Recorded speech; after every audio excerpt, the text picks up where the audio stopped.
Hi ಎಲ್ಲರಿಗೂ Anika kitchen ಬ್ಲಾಗಿಗೆ ಸುಸ್ವಾಗತ. ಇಂದಿನ ಈ ಬ್ಲಾಗಲ್ಲಿ ಆಲೋವೆರಾ ಜ್ಯೂಸ್ ಯಾವ ರೀತಿ ಮಾಡೋದು ಅಂತ ನೋಡೋಣ ಬನ್ನಿ.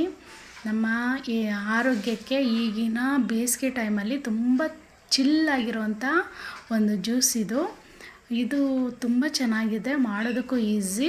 ಬನ್ನಿ ನೋಡೋಣ ಯಾವ ರೀತಿ ಮಾಡೋದು ಅಂತ. ಮೊದಲಿಗೆ ನಾನು ಮಿಕ್ಸಿ ಜಾರ್ನ ತೊಗೊಂಡಿದ್ದೀನಿ ಮತ್ತು ಕರಡನ್ನ ಹಾಕ್ತಾಯಿದ್ದೀನಿ. ಎಷ್ಟು ಜನಕ್ಕೆ ಮಾಡ್ತಾಯಿದ್ದೀವಿ ಅದರ ಮೇಲೆ ನೀವು ಕರಡನ್ನ ಹಾಕ್ಕೊಳ್ಳಿ. ನಾನು ಇಬ್ಬರಿಗೆ ಮಾತ್ರ ಮಾಡ್ತಾಯಿರೋದು, ಹಾಗಾಗಿ ಒಂದು 7-8 ಸ್ಪೂನು ನಾನು ಕರಡನ್ನ ಹಾಕ್ಕೊಳ್ತಾ ಇದ್ದೀನಿ. 2 ಪೀಸು ಲೋಳೆ ಸರನ ಹಾಕ್ಕೋತಾ ಇದ್ದೀನಿ ನೋಡಿ. 7ರಿಂದ 8 ಕಾಳು ಮೆಣಸು, ಜೀರಿಗೆ ಒಂದು 3/4 ಸ್ಪೂನ್ ಹಾಕ್ಕೋತಾ ಇದ್ದೀನಿ. ಇದನ್ನು ಹಾಕಿ ನಾವು ತುಂಬ ಚಿಕ್ಕದಾಗಿ ರುಬ್ಕೊಳ್ಳೋಣ. ಚೆನ್ನಾಗಿ ಬ್ಲೆಂಡ್ ಆದಮೇಲೆ ಅದನ್ನ ನಾವು ಈ ರೀತಿಯಾಗಿ ಬ್ಲೆಂಡ್ ಆಗಿದೆ ನೋಡಿ.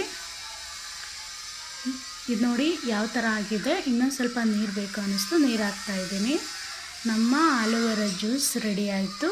ಮತ್ತು ನಾವು ಇದನ್ನು ಕುಡಿಯುವಾಗ ಅಲ್ಲಲ್ಲಿ ನಮಗೆ ಲೋಳೆ ಸರದ್ದು ನಮಗೆ ಬಾಯಿಗೆ ಸಿಗುತ್ತೆ. ಅದು ನಮಗೆ ಜೆಲ್ ಥರ ಒಂದು ಸ್ವಲ್ಪ ಫಾರ್ಮ್ ಆಗುತ್ತೆ.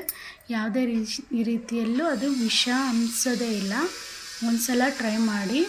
ನಾವು ಈ ತಂಪಾದ ಟೈಮಲ್ಲಿ ಆಲೋವೆರಾ ಮತ್ತು ಮಜ್ಜಿಗೆಯನ್ನು ಜಾಸ್ತಿಯಾಗಿ ನಾವು ತಗೊಳ್ಳೋದ್ರಿಂದ ಯಾವುದೇ ರೀತಿ ಬಾಡಿಯಲ್ಲಿ ಹೀಟ್ ಫಾರ್ಮ್ ಆಗೋದಿಲ್ಲ, ಆರೋಗ್ಯವಾಗಿರ್ಬೋದು.